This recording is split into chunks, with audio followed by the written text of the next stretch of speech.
அனைவருக்கும் வணக்கம். எங்கள் சேனலை லைக் பண்ணுங்கள், சப்ஸ்கிரைப் பண்ணுங்கள், கமெண்ட் பண்ணுங்கள், ஷேர் பண்ணுங்கள். தேங்க்யூ.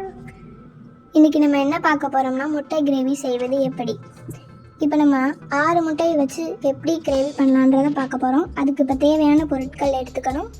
முட்டை 6, கடலை எண்ணெய் 3 ஸ்பூன், தக்காளி 2, சின்ன வெங்காயம் 10, பச்சை மிளகாய் 5, மிளகு 1 ஸ்பூன், சீரகம் 1 ஸ்பூன், இஞ்சி 50 கிராம், பூண்டு 50 கிராம், உருளைக்கிழங்கு, கறி மசால் பட்டை தேவையான அளவு, மசால் பொடி 2 ஸ்பூன், முட்டை மசால் பொடி 1 ஸ்பூன், தேங்காய் 1 சில், மஞ்சள் பொடி 1 ஸ்பூன்.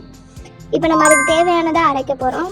அதுக்கு நம்ம என்ன எடுத்துக்கணும்னா மிளகு, சீரகம், பூண்டு, தேங்காய், இஞ்சி, அது கூடவே 1 ஸ்பூன் மஞ்சள் தூள் சேர்த்து அதை நல்லா அரைச்சி எடுத்துக்கோங்க. ஒரு பாத்திரத்தில் தனியாக அதை எடுத்துக்கணும். அரைச்சோன்னு நம்மளுக்கு இந்த மாதிரி கிடைக்குது. அடுத்து நம்ம கிரேவிக்கு தேவையானதை ரெடி பண்ண போகிறோம். முட்டையவும் தேவையான அளவு முட்டையவும் அது கூடவே உருளைக்கிழங்கை கட் பண்ணி குக்கரில் வேக வச்சுக்கணும். அடுத்து நம்ம எண்ணெய் எப்படி செய்ய போகிறதுன்றது பார்க்க போகிறோம்.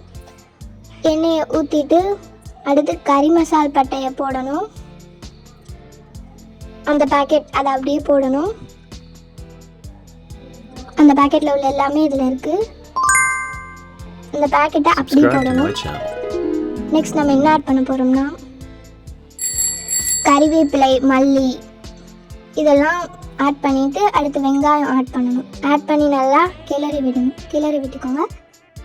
அது கூடவே நம்ம மிளகாயும் ஆட் பண்ணணும். அது கூடவே கொஞ்சம் உப்பு சேர்த்து ஆட் பண்ணி நல்லா கிளறி விட்டோம்னா சீக்கிரம் வேகும்.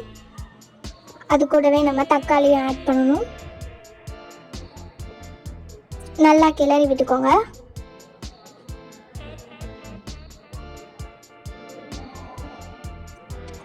அந்த தக்காளியோட கலர் மாறு வர நல்லா கிளறி விட்டுட்டு நெக்ஸ்ட் நம்ம வேக வச்சுருந்த முட்டையவும் உருளைக்கிழங்கையும் தனியாக எடுத்துக்கோங்க. இப்போ நம்மளுக்கு நல்லா தக்காளி வெந்திருக்கும். அது கூடவே நம்ம மசால் பொடி ஆட் பண்ணணும். மசால் பொடி ஆட் பண்ணோம்னா அது கூடவே நம்ம என்ன ஆட் பண்ணணும்னா முட்டை மசாலா 1 ஸ்பூன், இன்னொரு ஸ்பூனும் ஆட் பண்ணிக்கோங்க. அடுத்து நம்ம தனியாக எடுத்து வச்சிருந்த முட்டையவும் உருளைக்கிழங்கையும் ஆட் பண்ணணும். தேவையான அளவு நீங்கள் முட்டையை எடுத்துக்கலாம். உங்களுக்கு எவ்வளோ தேவையோ அதுக்கு தகுந்த மாதிரி நீங்கள் எடுத்துக்கலாம். இப்போ நம்ம அதை நல்லா கிளறி விட்டுக்கோங்க. எல்லாமே மிக்ஸ் ஆகிற மாதிரி நல்லா அதை கிளறி விட்டுக்கோங்க.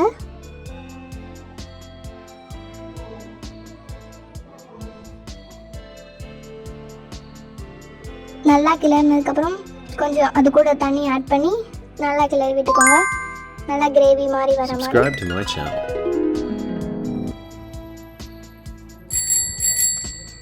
இப்போ நமக்கு பார்க்கும்போதே தெரியுது எல்லாமே நல்லா மிக்ஸ் ஆயிடுச்சு.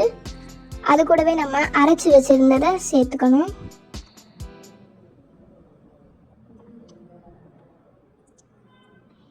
அது கூடவே நல்லா தண்ணி ஆட் பண்ணி நல்லா கிளறி விட்டுக்கோங்க.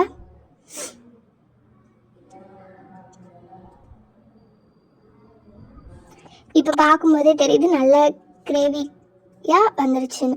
அது கூடவே நம்ம உப்பு ஆட் பண்ணி தேவையான அளவு நல்லா கிளறி விட்டுக்கோங்க. இப்போ கொஞ்சம் நேரம் வெந்ததுக்கப்புறம் தனியாக ஒரு முட்டையை உடச்சி ஊற்றிக்கோங்க. இப்போ நம்ம 2 ஊற்ற போகிறோம். Subscribe to my channel. இப்போ ஊற்றினதுக்கப்புறம் நல்லா கிளறி விட்டுக்கோங்க.